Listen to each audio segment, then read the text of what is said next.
Hola chiquillos, ¿cómo están? Muy buenas tardes. ¿Cómo les va? Hola, profe, buenas tardes. Hola Kevin, ¿qué tal? Bueno, chiquillos, hoy día lo que nos toca es completar la clase número 8 que nos quedó pendiente el miércoles pasado, ¿no? Vamos un poquito atrasados, pero hoy día a ver si completamos la clase número 8 que comenzamos con las propiedades de la integral, ¿no? La comenzamos, pero no la hemos terminado. Así que al menos hoy vamos a terminar esta clase, vamos a terminar de revisar las propiedades de la integral, vamos a hablar de los criterios de integrabilidad, también de el teorema del valor medio y ojalá alcancemos al menos a ver el enunciado del teorema fundamental del cálculo que ya es contenido de la clase 9, que es la que realmente deberíamos estar estudiando hoy. Así es que vamos de inmediato a hacer una pequeña recapitulación de lo que alcanzamos a estudiar la última clase sobre propiedades de la integral. ¿Ya? Vamos a mirar qué fue lo que alcanzamos a ver, porque nos quedaron pendientes, comentamos, me acuerdo, las propiedades, pero nos quedaron pendientes los ejemplos. Así que ahora vamos a ir a los ejemplos. Veamos. Teníamos varias propiedades que ya las comentamos, ¿no es cierto? Decíamos que si una función o si dos funciones f y g eran ambas integrables en AB, entonces la suma de estas funciones también es integrable, lo mismo con la diferencia, y la integral de la suma o diferencia es la suma o diferencia de las integrales. Si f es integrable, alfa f también lo es, y la constante alfa sale de la integral. Si f es no negativa, veíamos como en este ejemplo, la integral de la f también es no negativa y eso nos permite interpretar la integral de f como área bajo la curva cuando la función es no negativa. También vimos que si f es menor o igual que g, para todo x de un intervalo a b, salvo quizá en una cantidad finita de puntos, entonces la integral de la f será también menor o igual que la integral de la g. Una quinta propiedad nos decía que si f es integrable, su valor absoluto también es integrable y además el valor absoluto de la integral de f es menor o igual que la integral del valor absoluto de la f. Hasta probamos esta última desigualdad, ¿no? Y la última propiedad que alcanzamos a revisar es la que dice que si f es una función acotada y conocemos una cota inferior y una cota superior para ella, entonces también conocemos una cota inferior para la integral de la f en el intervalo AB, que sería la cota inferior de f por la longitud del intervalo AB, que es b menos a, y una cota superior para la integral sería la cota superior para f por la longitud del intervalo AB, que es b menos a. Incluso le dimos una interpretación geométrica, ¿no es cierto?, a esa última propiedad que nos dice que en el caso en que la función es no negativa, Oti, ¿qué hace ahí? Carlos creo que se le quedó el micrófono abierto, Ah, ¿no? sí. No se preocupe. Ok, entonces, la integral, ¿no es cierto?, en este caso particular en que la f es no negativa, se puede interpretar como área bajo la curva, o sea que la integral representa el área de eso que está achurado ahí en amarillo, y esa integral entonces será siempre menor o igual que m grande por b menos a, que es el área de este rectángulo verde, y mayor o igual que el área del rectángulo chiquitito, ¿no es cierto?, que es el mínimo de la función como altura del rectángulo y por la longitud del intervalo que es b menos a. Todas esas propiedades ya las comentamos la clase anterior y nos quedó pendiente resolver ejemplos. Entonces vamos a ver un primer ejemplo. Sin calcular, nos dicen, las integrales, decida cuál de ellas es mayor. Y nos dan dos casos, ¿no? Dos pares de integrales. Entonces, si quiero comparar cuál de las integrales es mayor, voy a revisar mis propiedades y veo que la propiedad 4 nos habla de eso, ¿no? Nos dice la propiedad 4 que para saber cuál de las integrales es mayor, basta saber en realidad cuál de las dos funciones es mayor. Vamos a dejar aquí la propiedad 4, mira. ¿Qué dice la propiedad? Dice si f es menor o igual que g para x en el intervalo AB, entonces la integral de la f en el intervalo AB es menor o igual que la integral de g en el intervalo AB. Esa es más o menos la situación que tenemos acá, ¿no? Queremos comparar dos integrales y la propiedad 4 dice que para eso basta saber cuál de las funciones es mayor en el intervalo. Entonces partamos por la letra A. Aquí queremos comparar la integral de x, la identidad, en el intervalo 0, 1, con la integral en el mismo intervalo de la función raíz de 1 más x al cuadrado. ¿Qué dice la propiedad? Dice que basta que comparemos las funciones integrando en cada uno, en el intervalo 0, 1. Entonces, bueno, veamos. ¿Cuál de las dos funciones será mayor, no es cierto? ¿X o la raíz de 1 más x cuadrado? Esa es la pregunta. Veamos. Fíjate que tengo por un lado la raíz de 1 más x al cuadrado, que yo creo que de todas maneras es mayor, estrictamente mayor, que la raíz de x al cuadrado. Al menos para todos los x del intervalo que nos interesa, que es el intervalo 0, 1, donde nos están pidiendo las integrales, ¿no? ¿Están de acuerdo conmigo en esta afirmación? Sí, profe. Esto porque es la raíz de x cuadrado y acá es la raíz de x cuadrado más 1, así que esta seguro es mayor. ¿Por qué parto de ahí? Porque estoy pensando en lo siguiente, mira. La raíz entonces de 1 más x cuadrado va a ser mayor que la raíz de x cuadrado, que es el valor absoluto de x. Pero x está aquí, en el intervalo 0, 1. Por lo tanto, x es no negativa. Y si x es no negativo, entonces su valor absoluto es x. Entonces lo que hemos probado es que cualquiera sea el x del intervalo 0, 1, x es menor que la raíz de 1 más x al cuadrado. ¿Están de acuerdo conmigo hasta ahí? Sí, profe. ¿Sí? Y eso ya nos permite concluir qué pasa con las integrales de esas funciones. La propiedad 4 me dice, mira, si f es menor o igual que g, la integral de la f es menor o igual que la integral de la g. Por lo tanto, ahora puedo decir que la integral entre 0 y 1 de la raíz de 1 más x al cuadrado es de hecho estrictamente mayor que la integral entre 0 y 1 de x. Y ya logramos saber cuál de las dos integrales es mayor sin necesidad de calcular esas integrales. ¿Cómo vamos, chiquillos? Profe, Díganme. yo podría haber evaluado como viendo la gráfica, sabiendo de que X es una recta y la otra es una curva y sabiendo cómo se comporta, podría haber llegado a la misma conclusión. Claro. Podrías haber hecho esta comparación. Ups, denme un segundo que borré algo que no tenía que borrar. Ahí sí. Podría haber hecho esta comparación en términos gráficos. Ahora, sabiendo que esta es la identidad y sabiendo cuál es la curva de esta gráfica, o sea, de esa función, que tampoco es difícil de averiguar, mira. Y es la raíz de 1 más x cuadrado. Vamos a decir aquí que ahora lo vamos a hacer gráficamente.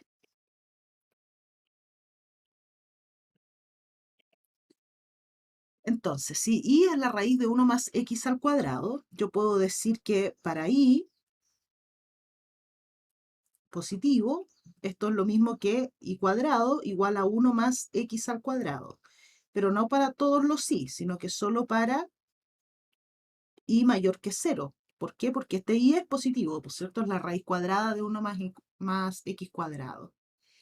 O sea que esto es, mira, y cuadrado menos x al cuadrado igual a 1, donde el y es estrictamente positivo. ¿Puedes identificar esa curva o no? ¿De qué curva se trata? Una, Una circunferencia. sí, una circunferencia. ¿Circunferencia? ¿Sí? ¿Seguros? O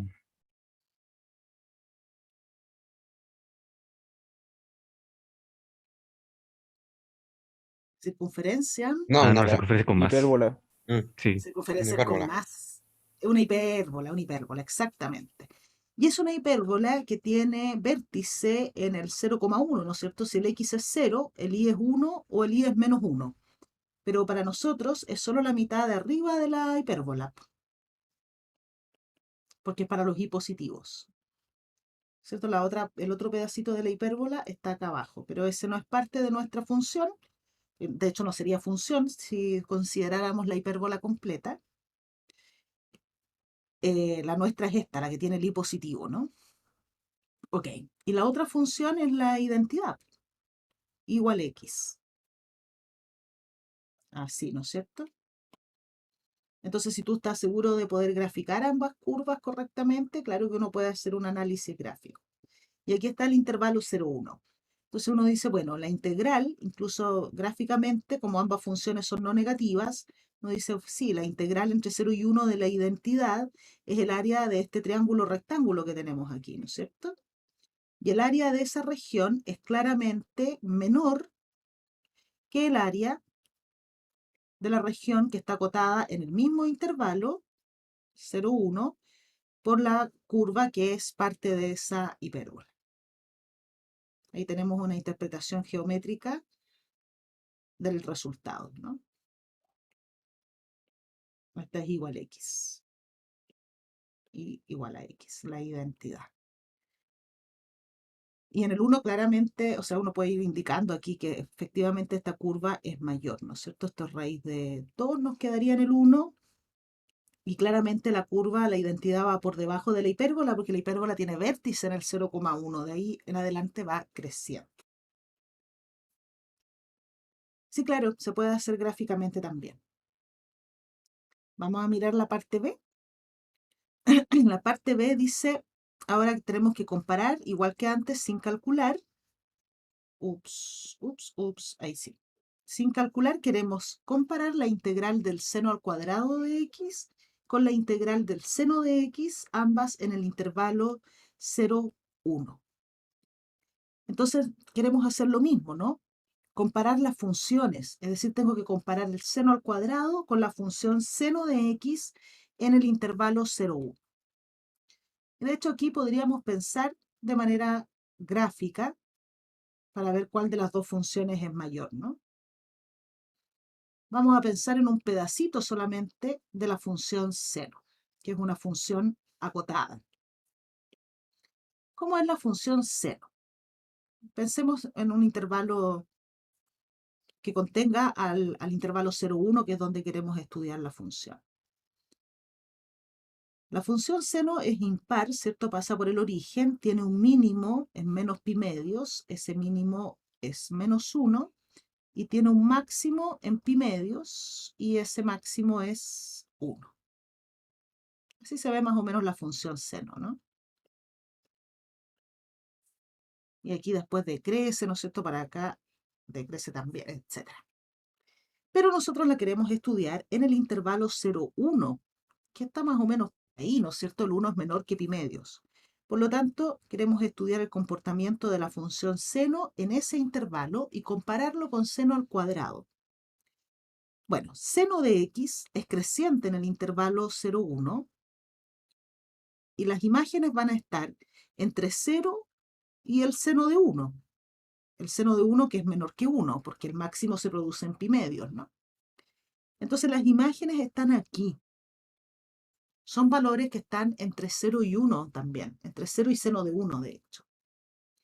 Eso ya es una información importante, porque mira, el seno de x, decíamos, está entre 0 y es estrictamente menor que 1 para los x que están en el intervalo 0,1. De hecho, están entre 0 y seno de 1, ¿no? ¿Están de acuerdo conmigo en eso?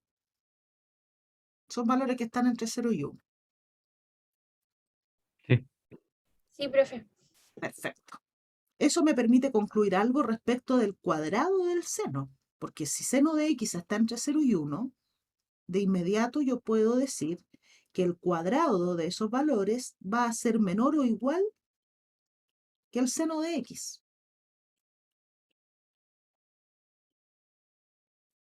¿Por qué? Porque son números que están entre 0 y 1, entonces como cuando uno tiene un medio, ¿no es cierto? Al cuadrado es un cuarto, que es menor que el número. Eso pasa con todos los valores que están entre 0 y 1. Por lo tanto, como seno al cuadrado de x es menor o igual que el seno de x para cualquier x del intervalo 0, 1, la misma propiedad anterior nos dice qué pasa con las integrales. La integral en el intervalo 0, 1 de la función seno al cuadrado será también menor o igual que la integral entre 0 y 1 de la función seno. Y no hubo necesidad, por supuesto, de calcular ninguna integral. ¿Qué tal? ¿Cómo vamos? ¿Dudas hasta el momento? Profe, yo no entendí muy bien ese ejercicio. La última parte, ¿ve? Usé la propiedad 4. Sí, Tengo que comparar las funciones, ¿no? F y G, para saber cuál de las integrales es mayor.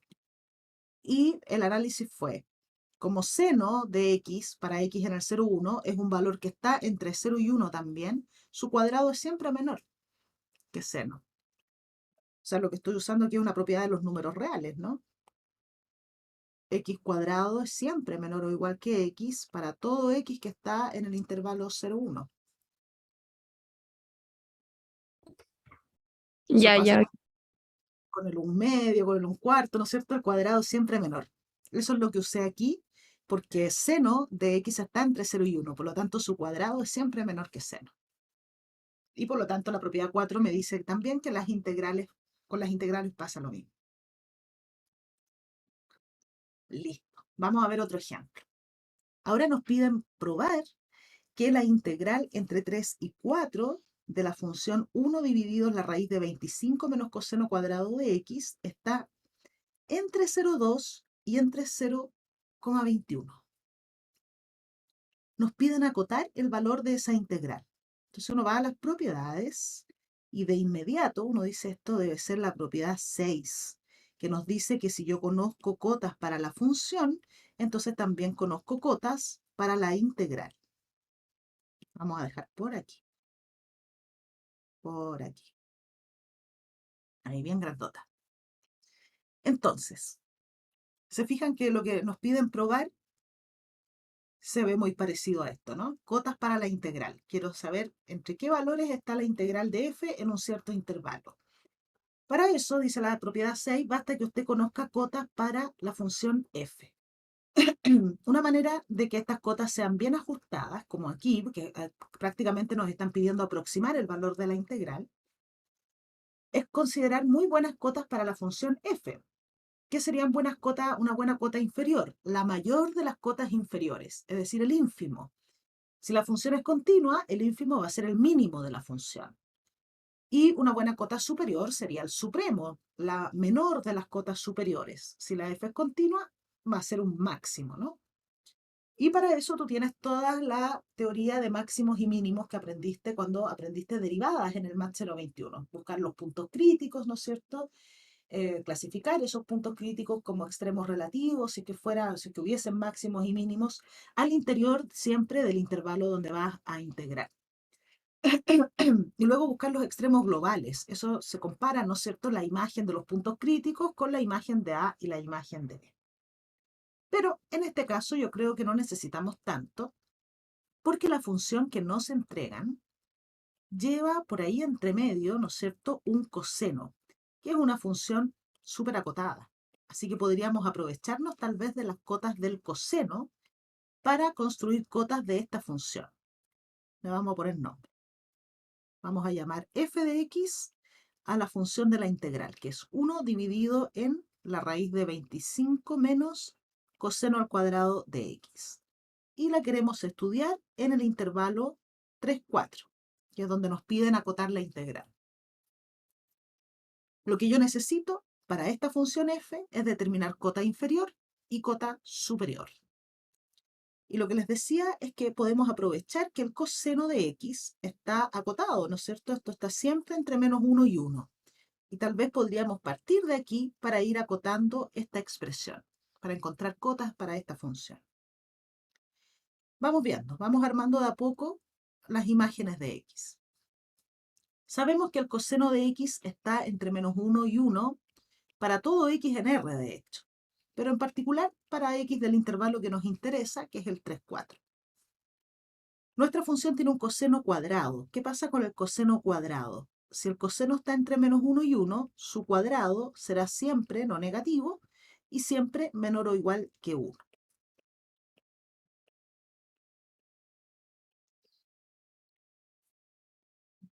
Nuestra función tiene menos coseno cuadrado. Bueno, ¿qué pasa con menos coseno cuadrado entonces? Va a ser siempre menor o igual que 0 y mayor o igual que menos 1.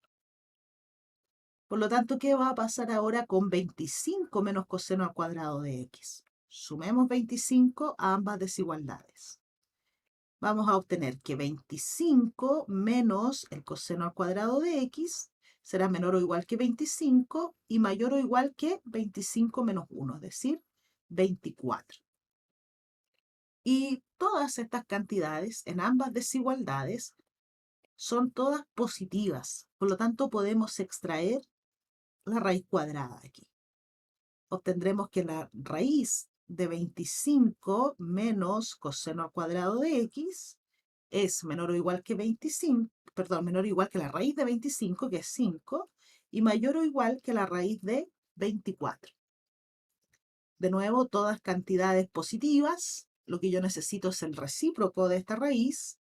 Como son todas positivas las cantidades, podemos decir que el recíproco de la raíz será mayor o igual que un quinto y menor o igual que el recíproco de la raíz de 24.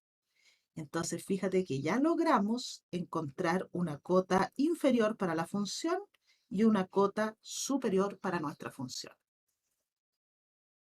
Y son buenas cotas porque esto es 1 partido en raíz de 25 y 1 partido en raíz de 24. Entonces, ¿qué dice la propiedad que queremos utilizar? Dice, mire, si usted conoce cotas para la f, conoce cotas también para la integral. Entonces, reinterpretemos eso. Lo que tenemos, ¿no es cierto?, es que nuestra función f de x está entre un quinto y 1 partido en la raíz de 24 para cualquier x del intervalo 3, 4. ¿Cierto? Eso es lo que acabamos de probar aquí. Ahí tenemos la cota inferior y la cota superior para nuestra función f. Entonces, la propiedad dice, si usted tiene esas cotas para la función, tiene cotas para la integral en el intervalo 3, 4.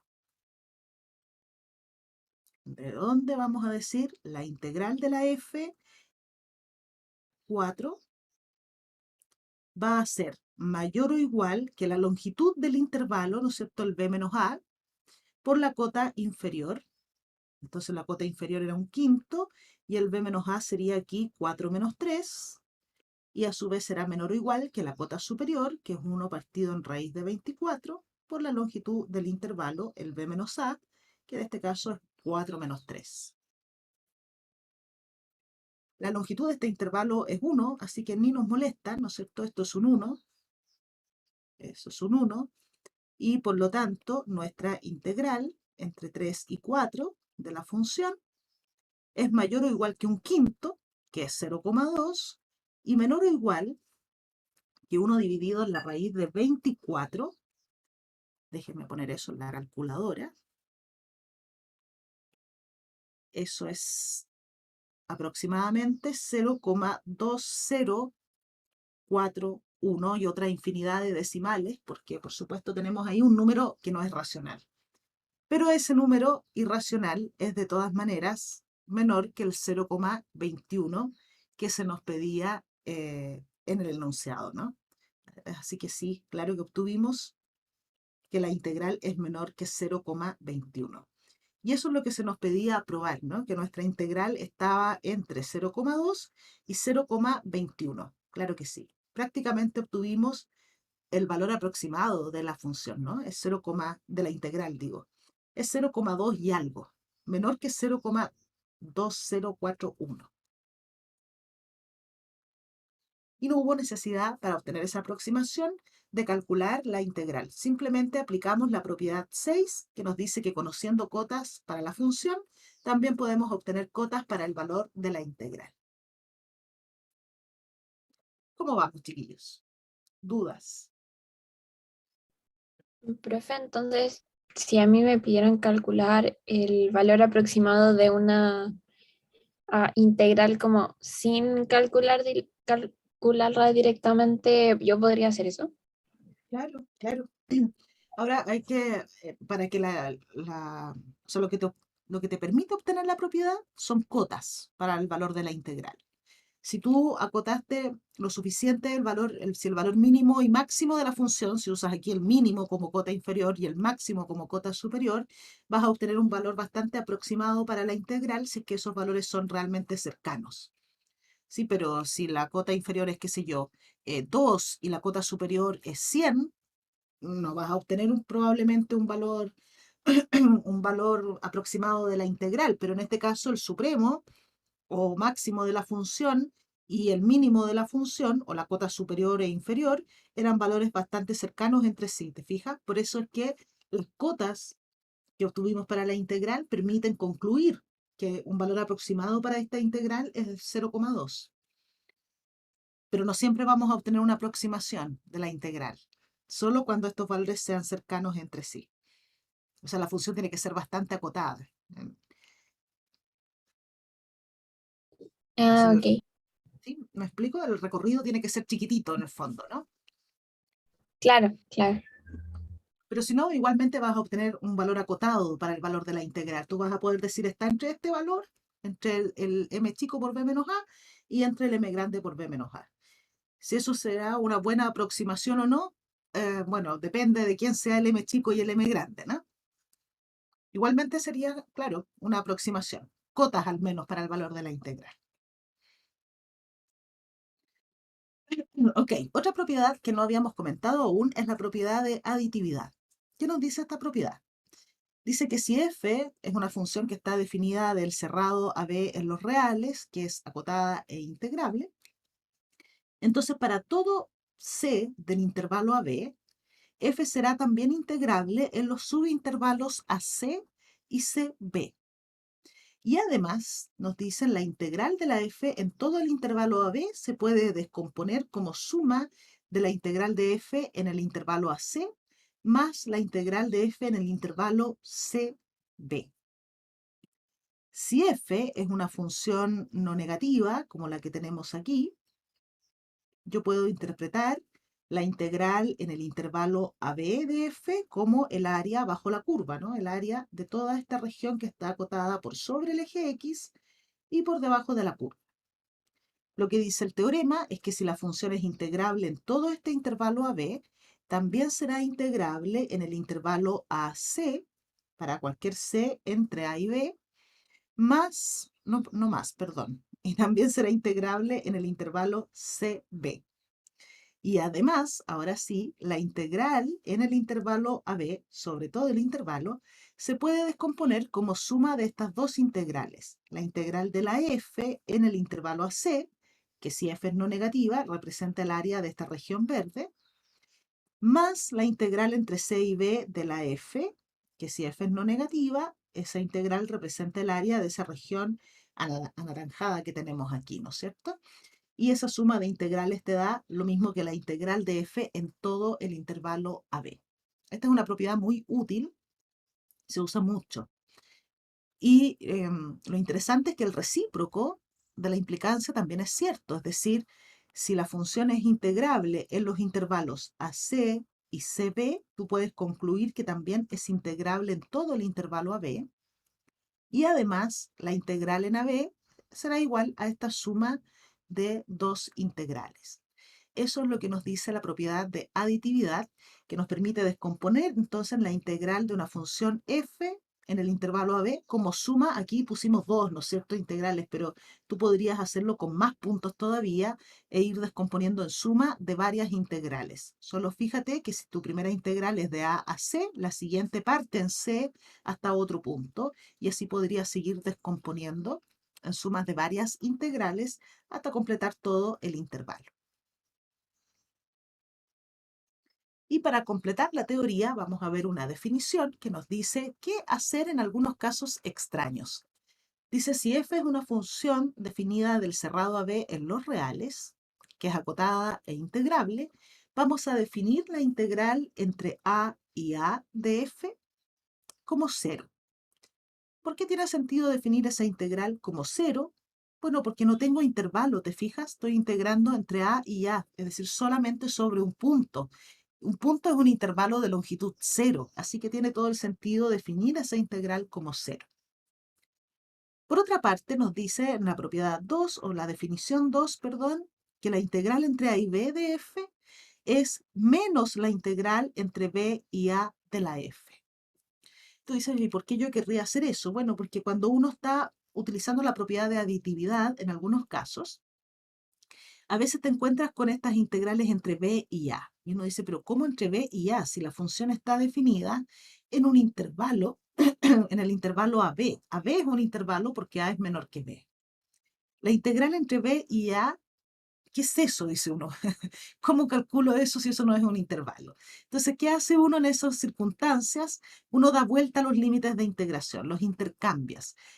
Esta segunda definición dice que cuando yo intercambio los límites de integración, la integral cambia de signo. Y eso tiene que ver con la medida del intervalo de nuevo. ¿Por qué se define como menos la integral de b a a? Porque la longitud del intervalo a b es b menos a. La longitud de cada uno de los subintervalos, ¿no es cierto? El delta x sub i es x sub i menos x sub i menos 1. Si tu integral está entre b y a, la medida del intervalo sería aquí a menos b, pero eso es menor que 0. Por eso es que se antepone un signo, ¿no? Es una definición, no hay que buscarle mayor explicación. Lo vamos a definir así.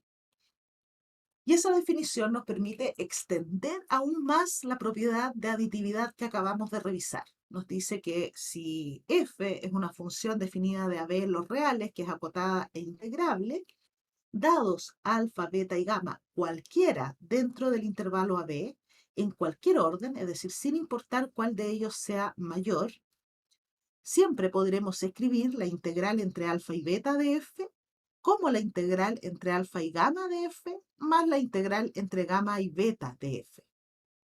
¿Por qué sin importar el orden entre ellos, sin importar cuál de ellos sea mayor o cuál es menor?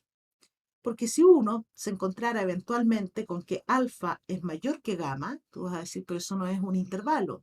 No importa, dice uno, porque yo sé qué hacer con esa integral, intercambio los límites de integración y cambio el signo de la integral. Entonces esa definición, como te digo, permite extender de esta forma la propiedad de aditividad que revisábamos recién, donde C era siempre un punto que estaba entre A y B. Ahora puedo extender la aditividad para reescribir la integral de f sobre este intervalo alfa-beta como la integral entre alfa y gamma de f más la integral entre gamma y beta de f, sin importar si gamma es mayor o menor que alfa o mayor o menor que beta. Veamos un ejemplo de esto. Aquí se nos pide, dadas algunas integrales, se nos pide calcular la integral entre 4 y menos 1 de la f. Y eso ya es raro, ¿te fijas? 4 menos 1 no es un intervalo. Yo puedo integrar sobre menos 1, 4, que sí es un intervalo. Pero ahí es donde nos ayuda la definición anterior, ¿no? O sea, si a mí me piden aquí la integral entre 4 y menos 1 de la f, yo digo esto es menos la integral entre menos 1 y 4 de f. ¿Sí? A eso se refiere esta definición de aquí, la definición 2. Entonces, ¿qué sabemos nosotros de f? Sabemos que esta función f es integrable en el intervalo menos 1, 1, su integral allí es 5. F también es integrable en el intervalo 1, 4, su integral allí es menos 2. Y por lo tanto, de nuevo, por la propiedad de aditividad, será integrable en todo el intervalo menos 1, 4. Pero conocemos los valores de estas integrales. Entonces vamos a acudir a la propiedad de aditividad para reescribir la integral entre menos 1 y 4 de f como la integral entre menos 1 y 1 de f.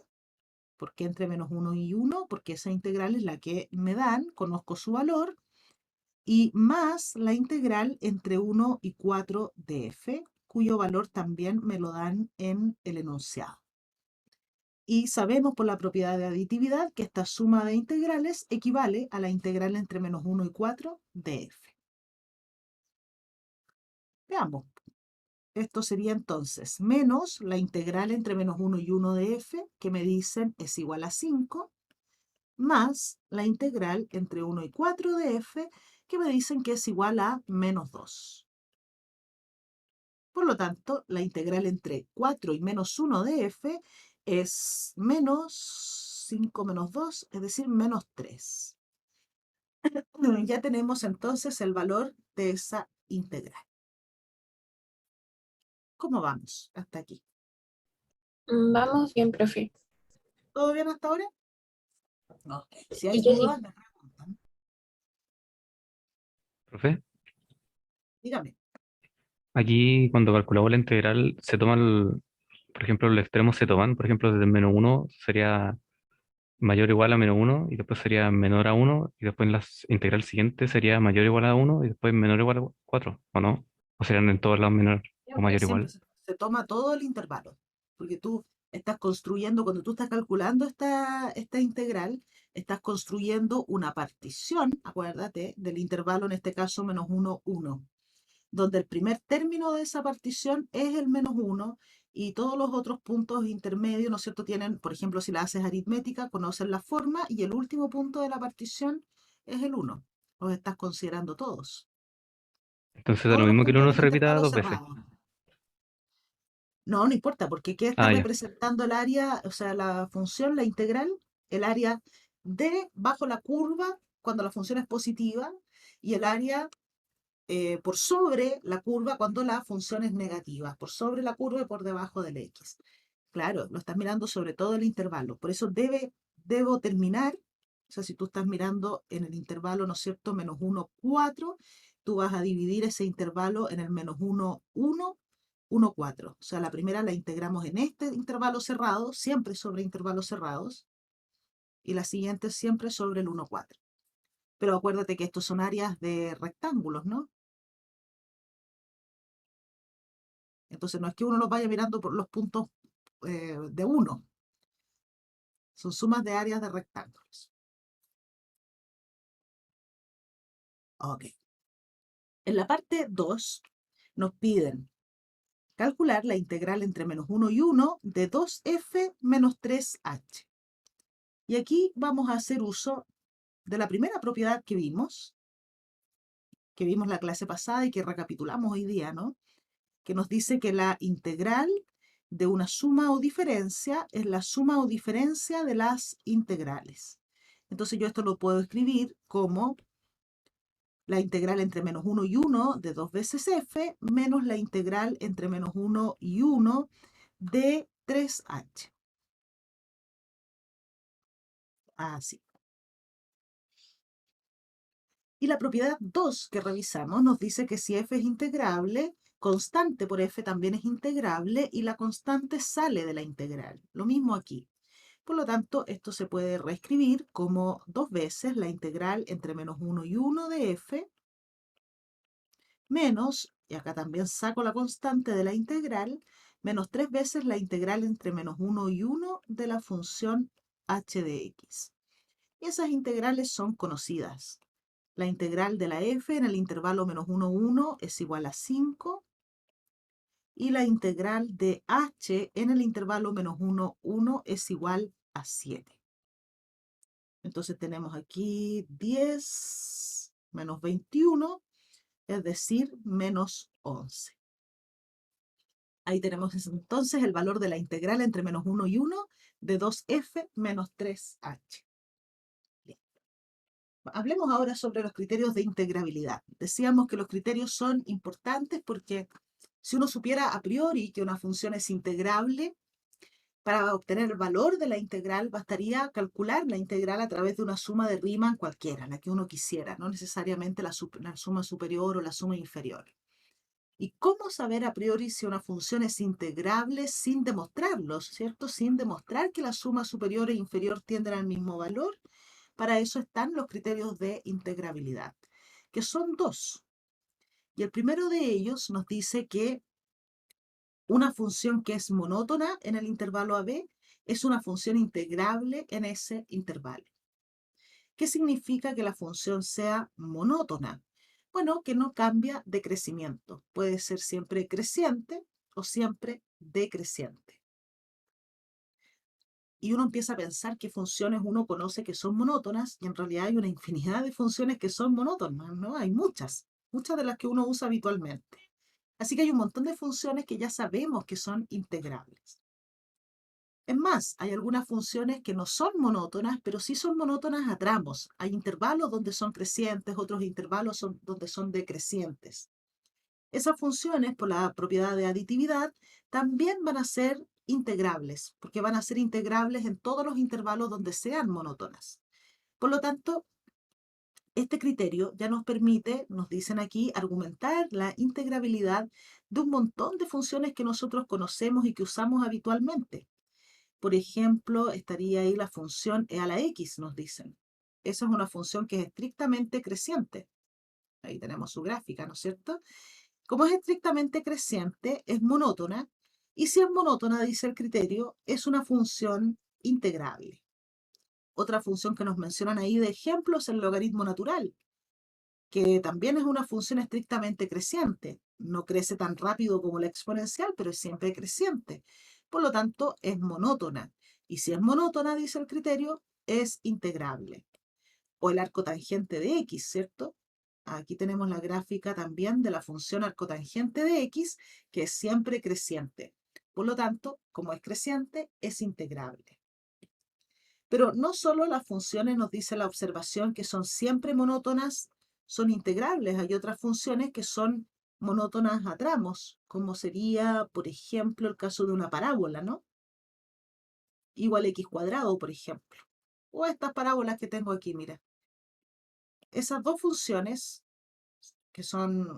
cuyos gráficos son parábolas, son funciones cuadráticas, y ellas son integrables porque en el intervalo menos infinito menos un medio, debería ser aquí el vértice, la función es estrictamente decreciente en ese intervalo. Así que en el intervalo menos infinito menos un medio, más bien en cualquier subintervalo cerrado que esté contenido en el menos infinito menos un medio, la función es decreciente y por lo tanto es integrable. Lo mismo pasa en el menos un medio infinito, ahí la función es creciente. Así que también en cualquier intervalo que esté contenido en el menos un medio infinito, la función será integrable. Esta de acá tiene vértice en el menos 3 dividido en menos 4 en el 3 cuartos. En el vértice cambia de crecimiento, ¿no? Es creciente en el menos infinito 3 cuartos, así que ahí será siempre integrable porque es monótona. Y en el 3 cuartos infinito, donde es decreciente, también será integrable en cualquier intervalo cerrado a b donde tú quieras obtener su integral. Así que en realidad hay una infinidad de funciones que gracias a este primer criterio de integrabilidad ya podemos decir, argumentar, que ellas son funciones integrables, sin necesidad de demostrar, simplemente verificando que ellas son monótonas o bien que son monótonas por intervalos. Aquí tenemos dos ejemplos de funciones monótonas a tramos. Las primeras son simplemente monótonas, ¿no? Monótonas. Y son monótonas de hecho crecientes, todas.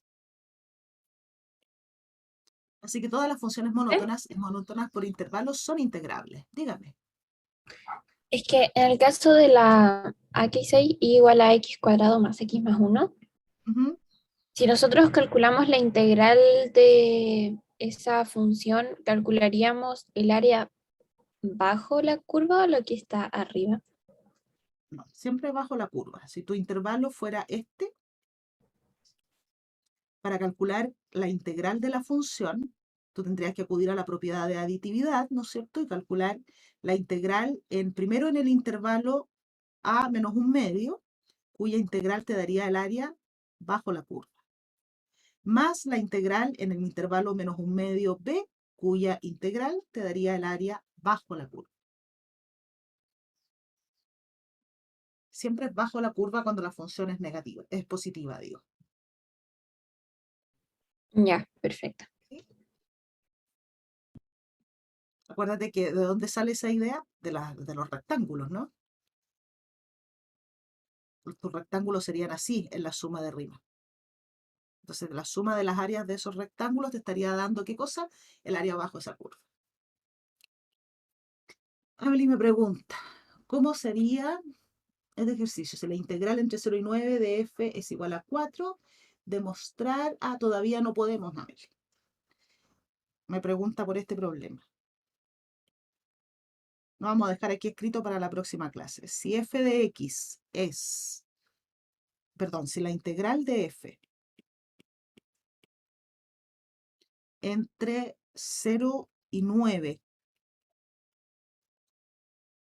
es igual a 4,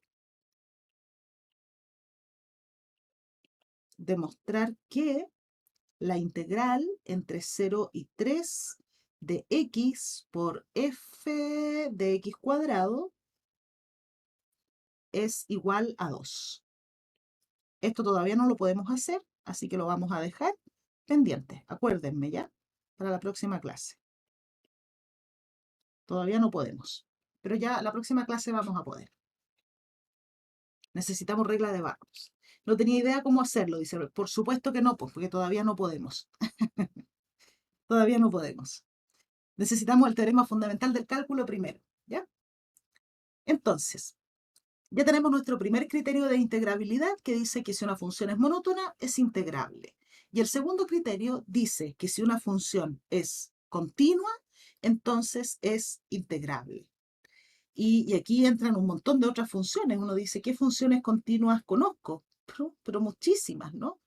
Por ejemplo, todos los polinomios. Los polinomios son funciones continuas. Entonces, no solo esas parábolas que teníamos recién, que son gráficos de una función cuadrática, son integrables, sino que todos los polinomios son funciones integrables en cualquier intervalo AB de R que tú quieras.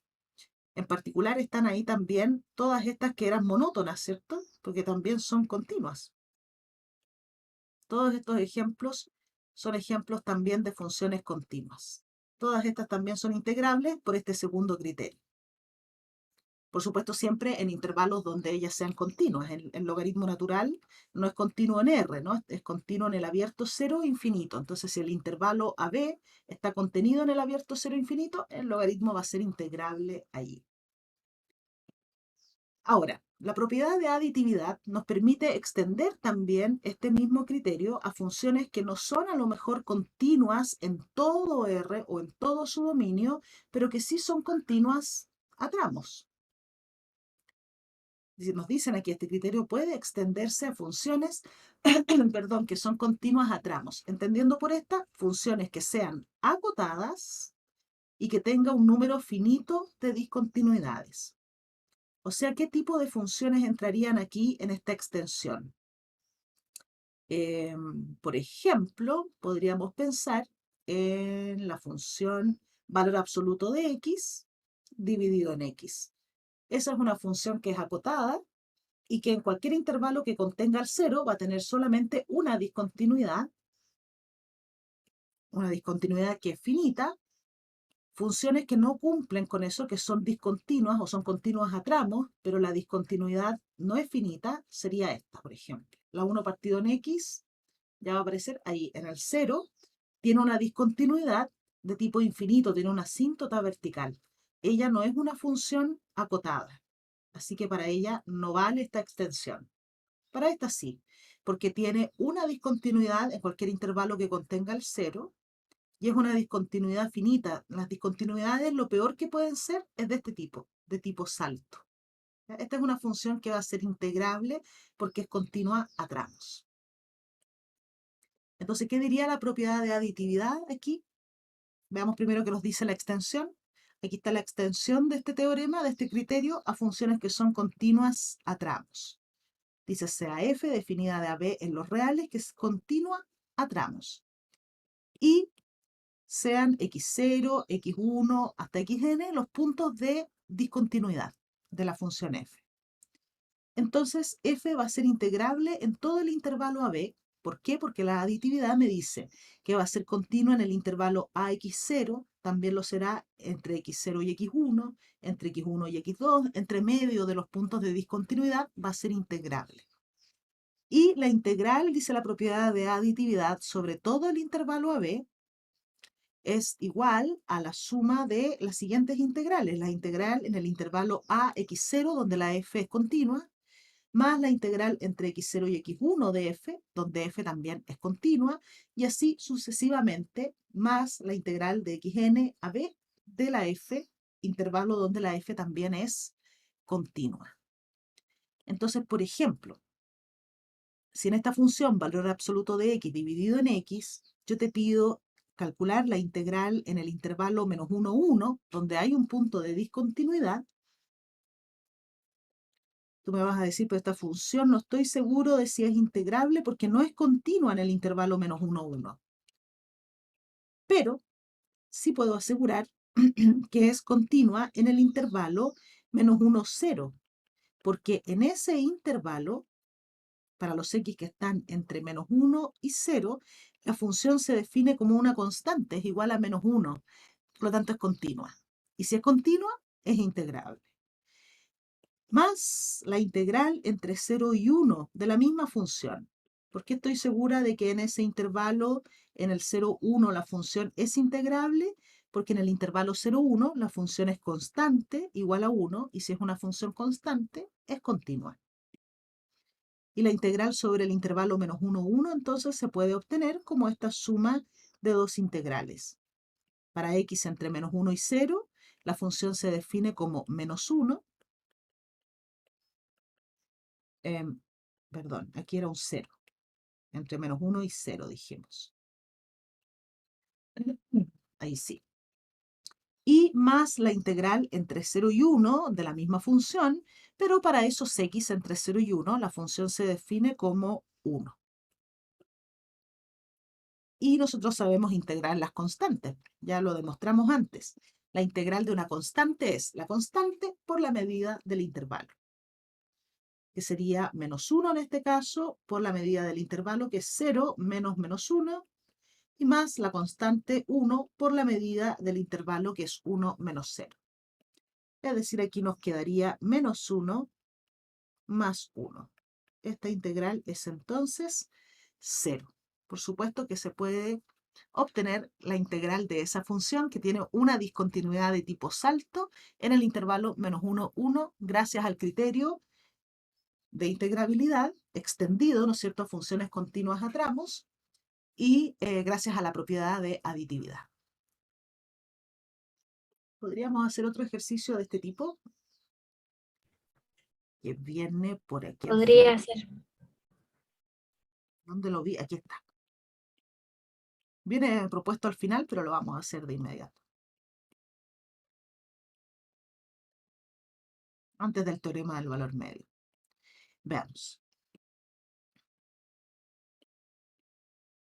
Aquí se nos pide calcular la integral entre 0 y 4 de la función menos 2 elevado a la parte entera de x. ¿Se acuerdan de la función parte entera? Sí, Es el pero entero aquella no menor o era igual. continua, ¿o sí? No es continua. Y Ah, esa es la gracia. No es continua. pero la Por lo podemos tanto, la ir función que integrando por queremos partes. integrar tampoco va a ser continua. Ahí tenemos la función parte entera de x para recordarla, ¿no? La parte entera de un x es el entero menor o igual al número que es más cercano al número. Se le llama entero menor también, ¿no es cierto? O función piso. Bueno, ¿cómo será nuestra función? La nuestra, pongámosle nombre, f de x es menos 2 elevado a la parte entera de x. Y la parte entera de x, que es esta función que es continua a tramos, tiene hartas discontinuidades, pero es continua a tramos, va cambiando de definición a cada lado de un entero. Por lo tanto, esta función f va a cambiar de definición también a cada lado de un entero. La voy a escribir para los x entre 0 y 4 que nos interesa, ¿no? En ese intervalo. Mira, si x está entre 0 y 1, la parte entera de esos x es 0. Por lo tanto, aquí tendremos menos 2 elevado a 0. Menos 2 elevado a 0, que es un 1, ¿no? Ahora, si x está entre 1 y 2, ¿quién será la parte entera de esos x? Ellos tienen parte entera 1. Por lo tanto, f para todos ellos será menos 2 elevado a 1. Es decir, menos 2.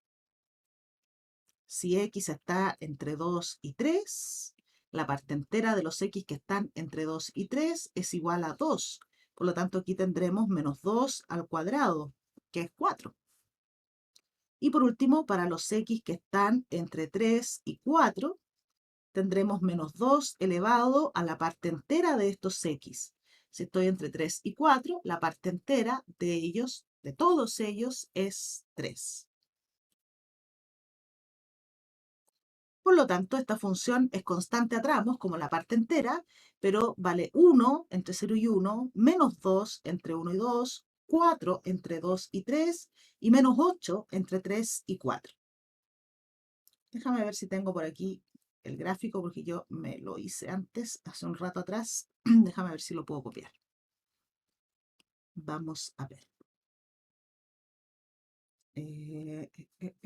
A ver si está por aquí. Aquí está. Denme un segundo porque quiero un pedacito solamente para los x que están en el intervalo 0,4, decíamos.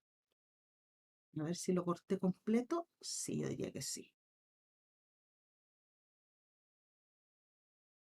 Por ahí está, ¿no? A ver, pongámoslo más acá. Más grandote y más acá. Aquí está, ¿no? Mira. Para los x entre 0 y 1 vale 1. Para los entre 1 y 2 vale menos 2. Para los que están entre 2 y 3, 4, menos 2 al cuadrado. Para los que están entre 3 y 4 es menos 2 al cubo, es decir, menos 8. Así es nuestra función, constante a tramos. Como esta f es constante a tramos, vamos a decir que f es constante a tramos. Luego es tanto monótona a tramos como continua a tramos. Así que ambos criterios nos ayudan aquí a determinar qué es integrable.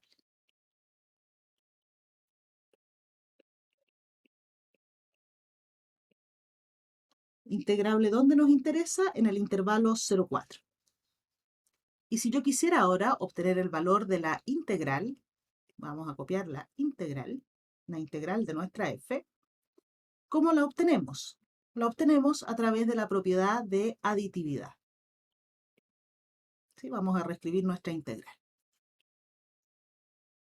Yo sé que en el intervalo 0,1 mi función es constante, por lo tanto ahí es continua y es integrable. Así que voy a ir descomponiendo la integral entre 0 y 4 como la integral entre 0 y 1 primero. Y entre 0 y 1 nuestra función es constante igual a 1. Más la integral en el intervalo 1, 2, donde la función también es constante y es constante igual a menos 2. Como es continua en ese intervalo, allí es integrable también. Más la integral en el intervalo siguiente, entre dos enteros, en el intervalo 2, 3, donde la función también es continua y es constante. ¿Por qué es continua? Porque es constante, ¿no es cierto?, igual a 4. Y más la integral entre 3 y 4, donde la función también es continua, puesto que en el intervalo 3, 4 es constante igual a menos 8.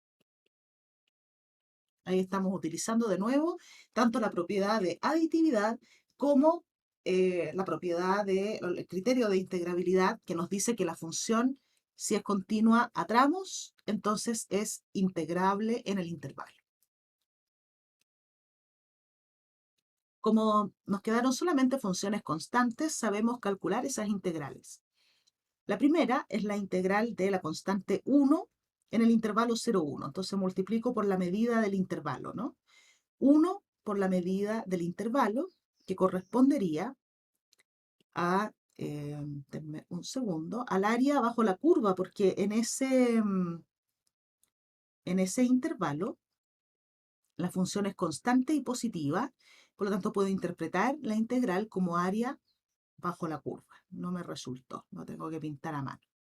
Ups. Lo vamos a pintar a manito. En el intervalo 0,1 decíamos, corresponde la integral al área bajo la curva, al área de esta región. La función en el intervalo 0,1. Ahí. Que es el área de ese rectángulo, ¿no? Que es un cuadrado más bien. Más la segunda integral, mira, la integral entre 1 y 2 de la constante que es menos 2. Eso de nuevo es la constante por la longitud del intervalo.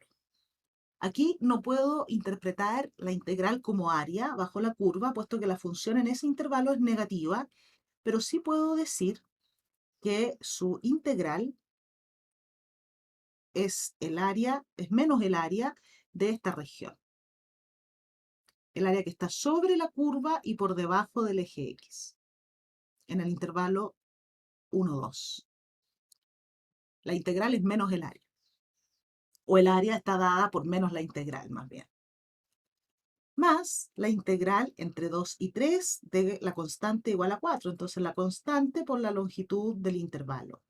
Y de nuevo aquí la curva es positiva, de modo que puedo interpretar el área, perdón, la integral como área bajo la curva. Sería el área, no me deja pintarlos. Tengo que deshacer, denme un segundo. Un segundo. ¿Por qué no me deja ahora deshacer lo que hice ahí? A ver, lo vamos a borrar. Ahí. Lo vamos a pintar a mano de nuevo.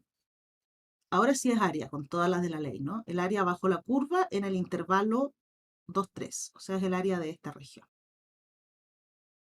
Así. Y más la última integral, que también es de una constante, menos 8 por la longitud del intervalo. Y aquí la función no es en ese intervalo positiva. Te fijas, la imagen es menos 8 para todos estos x. Pero aún así podemos interpretar la integral, no me deja, no hay caso, como área bajo la curva. Sobre la curva en este caso, ¿no? Sobre la curva y bajo el eje X en el intervalo 3, 4. El área de esta región está dado por menos la integral.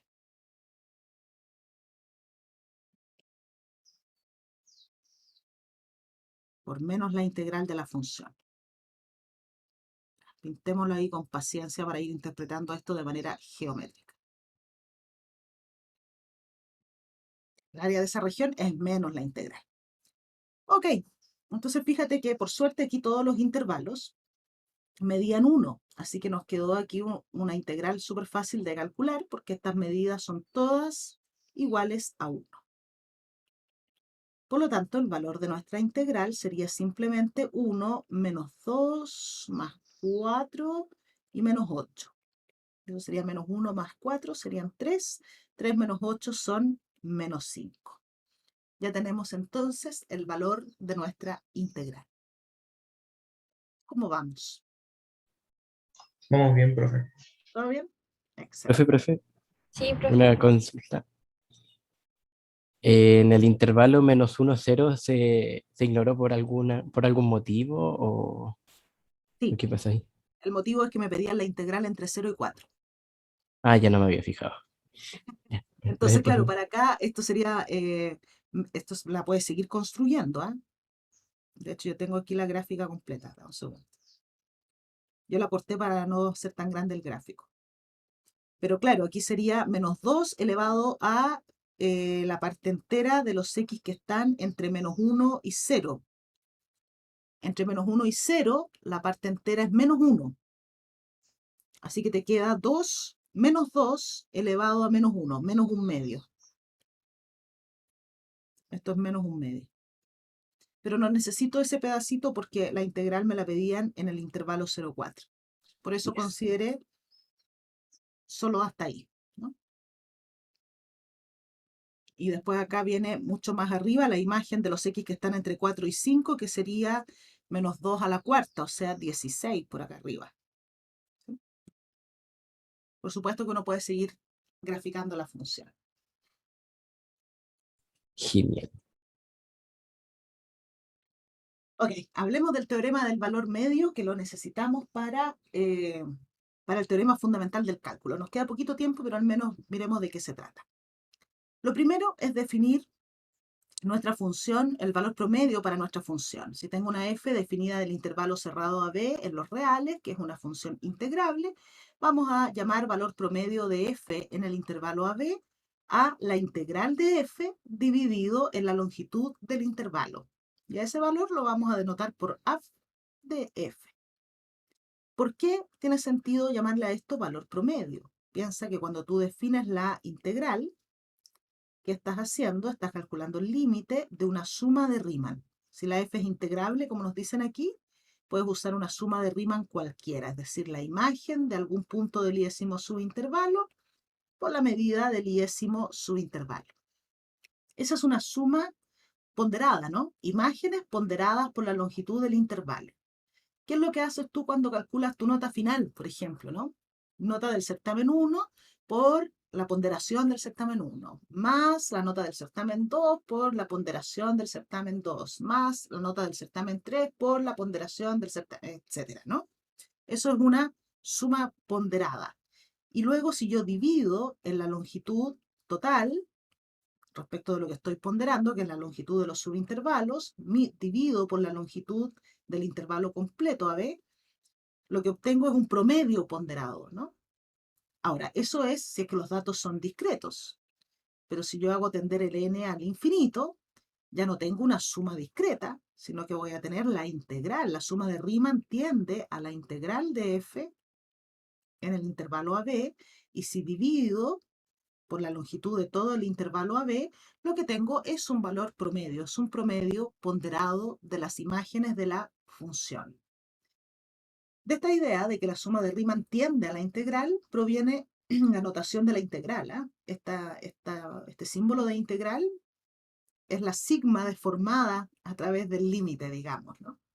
Es una suma continua versus una suma discreta. ¿Qué dice el teorema del valor medio para integrales? Que lo vamos a denotar así, teorema del valor medio para integrales. Dice que si esta función es continua, si la f es continua, la función pasa por el valor promedio. O sea, existe un punto dentro del intervalo AB cuya imagen es el valor promedio.